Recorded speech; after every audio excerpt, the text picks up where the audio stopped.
It takes sacrifices. That's what it takes to be great. Any kind of success that you'll experience in your life will take sacrifice. And that's the case for your studying, too. You need to be willing to go the extra mile. Someone who wakes up early, goes to the gym, and walks into the empty library while everyone else is still sleeping. You will get tired, but if you have a strong enough reason, you will find the strength to push through. Why are you different than all the other people in your class who are trying to achieve exactly the same as you? What makes you stand out from them? What makes you deserve it more than they deserve it? Somebody is waiting for you to give up. Someone is waiting for you to fall. So don't just talk about your hustle. Don't just talk about how much you're studying. Show me. Every single one of us only has 24 hours in a day. That includes me. That includes you. That includes your friends, your teachers, your parents. It also includes Bill Gates, Richard Branson, and Will Smith. And so, if you only have 24 hours a day, your success is solely dependent on how you use that 24 hours. How many of your 24 do you spend mindlessly scrolling through social media, or on the phone to friends, or watching aimless videos on YouTube? So what's the difference between someone who is successful in their education, or in business, or however you want to define it, and someone who is unsuccessful?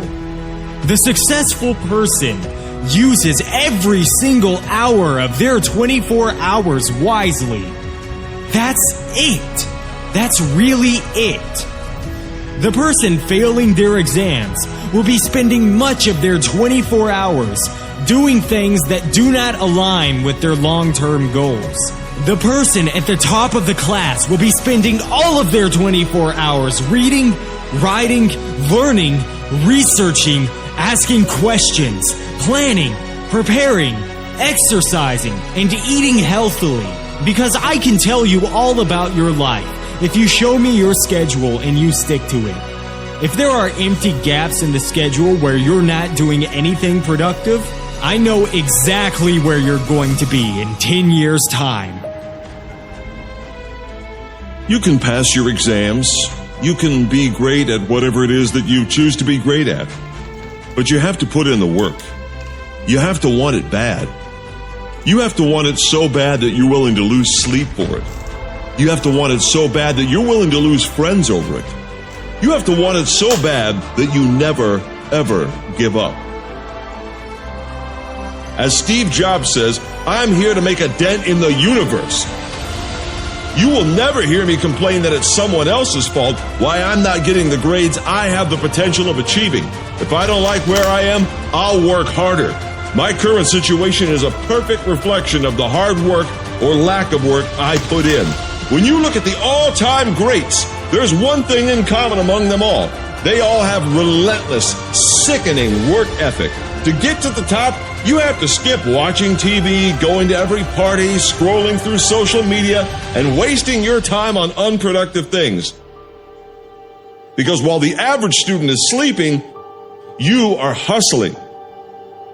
If you're doing well at school or university, if you're doing more than the group of friends you hang around with, if you're getting better grades than them, if you're doing more to move yourself forward than they are, then it's easy to fool yourself into thinking that you're working to your full potential.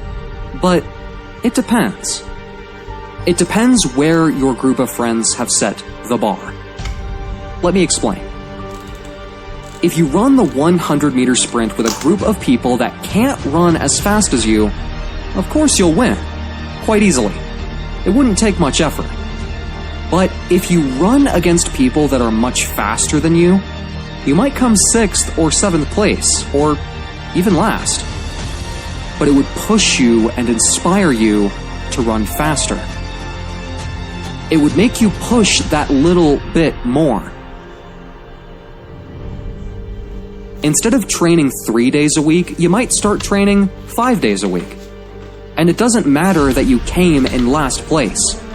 Your time is faster. And that's why you need to surround yourself with people that are better than you.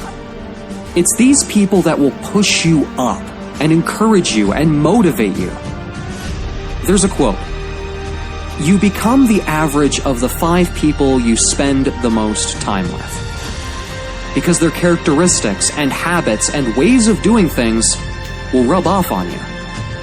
If your friends are all letting life pass them by and they don't prioritize their studying, then it's likely that that behavior will rub off on you too. It's one of the single biggest improvements you can make to your life. To evaluate and, if necessary, upgrade the people you spend the most time with. As Will Smith once said, "As a child, my parents always told me you can be whatever you want to be. You can do whatever you want to do." But I didn't totally believe it. Yet I went out into the world and I carried myself, and I held my head high, and I stood there and I looked people in their eyes, and I talked to people as if I was deserving of all the things that this planet has to offer. Some of you are doing okay. You're getting decent grades at university. You're passing your exams. You're getting your assignments in on time. But you shouldn't be satisfied with just doing okay. No one should be aiming for average, and that includes you. You need to be set on climbing to the next level. And you're not going to reach the next level until you commit to becoming better than you were yesterday. When you start giving more, you'll start receiving more. More opportunities, more prosperity, stronger relationships, and better health.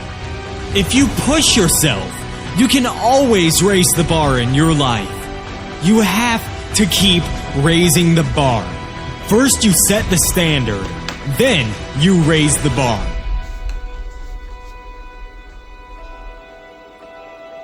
You're only going to rise above average by working hard, by grinding, by hustling, by believing in yourself, by believing in yourself when no one else does, by becoming obsessed with reaching success, by sacrificing today for a better tomorrow, by getting out of your comfort zone and pushing yourself past perceived limitations, by sticking it out when things get tough, by using your pain as fuel to drive you to success, by taking responsibility of your life, no matter what happens, by not using excuses to allow your poor results, by doing whatever it takes. When your goals are so big that they scare small minds, and you're so driven that you can envision this goal every minute of every day, it is then that great things start to happen. The struggle. It's very simple. The attitude you have when facing struggles and obstacles is what determines whether you will be successful. And if you're going to commit the next 2, 3, 4 years of your life to your education, then your attitude is everything. Being able to keep studying despite the adversity thrown at you. You fail an exam, keep studying. You argue with your friends, keep studying. You have money problems, keep studying. You keep on marching on through the struggle, the chaos, the frustration, the procrastination, the disappointment, the anger, the regret. When all that is there, but you keep studying through it all, you know you have the discipline to be a successful person. It's the ability to know that even though at the time you feel overwhelmed and overpowered, you know deep down that it too shall pass. You will find a way. You will keep studying to chase your goal, to make you proud, to make your family proud through thick and thin. You will continue studying. Confucius said one time, "He who said he can and he who said he can't are both usually right." So, ask yourself this. What do you want to be remembered for? I hope you want to be remembered for someone who gets results, for someone that gets good grades, for someone that has their health in check, for someone who has their financial situation in check. We can start now. Right now. Let's make it happen.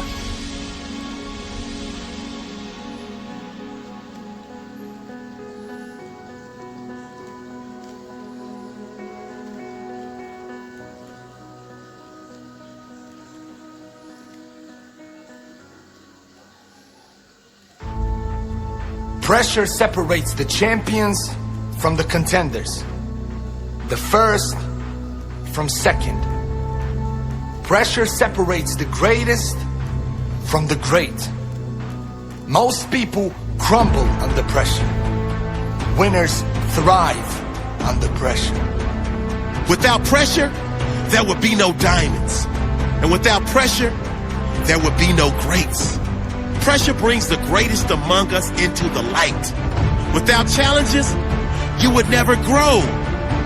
Don't you get it? Challenges strengthen you. Competition makes you better. Setbacks make you wiser. Face your challenges. Listen to me. There's a saying that you should burn into your brain. If you are searching for that one person who will change your life forever, look in the mirror. Look in the mirror. That is the only person that's going to save you or ruin you. You are the only soul on this planet that is going to determine your worth. You are the only one who has the power to decide if you will exceed your potential or fall short of your potential. So when those tough moments come, when everything is hard, when you are stressed, when you're under immense pressure and you feel like you can't take it anymore, look in the mirror and know you can. You can take one more punch. Life isn't going to keep you down that easy. You have more inside you. You have fight inside you. You have more. And you can get yourself out of this situation if you decide you must. Learn how. Learn. Then apply. Learn from those who have been there before. Keep pressing forward by taking consistent action. Push back. Eventually your problems will give up if you keep pushing forward. Without pressure, there is no greatness. If you hide from challenges, you will never know your true potential. You must resist the pressure. Resist the urge to quit. Resist the temptations. Resist the urge to take the easy road. Face the challenge head on and declare, I will not back down. Not this time, never again. The new me will die before giving up. You are strong enough to get through whatever you're facing. Face it. Develop that mental strength. Keep getting up. Every time you are knocked to the ground by life. Be relentless in the pursuit of your goals. If you want to be a diamond, you've got to survive the pressure like a diamond. If you want to be rare, you have to do something rare. And that is refuse to quit until you reach the life you must have. That is rare. That is diamond quality. You have to face the pressure. Stand strong through the pressure. And once you go through all of that, then you've earned the right to shine. There's only two ways to escape your challenges. The first is to change the circumstances created the challenge. The second is to change the person dealing with the challenge. Change your mindset and you can face any challenge. Have the courage to face it and you can overcome it. Pressure causes most people to break.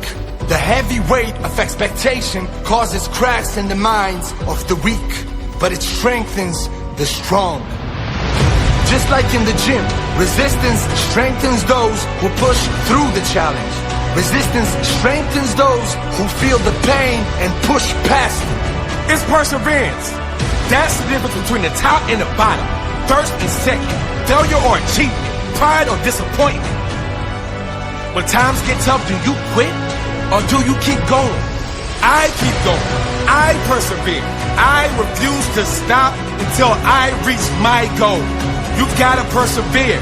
If you really want it, you will. Persistence beats pressure. Perseverance beats pressure. Preparation beats pressure. That's why not many overcome the pressure. Most people don't persist. Most people aren't prepared. Mentally, emotionally, in any sense. Most people won't persevere. Most people quit. You're not most people. Prepare your mind with self-work. Persist when challenges appear. Persevere until you win. Understand this. No pressure, no diamonds. No struggle, no strength. No challenges, no greatness. Grow through your challenges. Push through the pressure. Earn your greatness.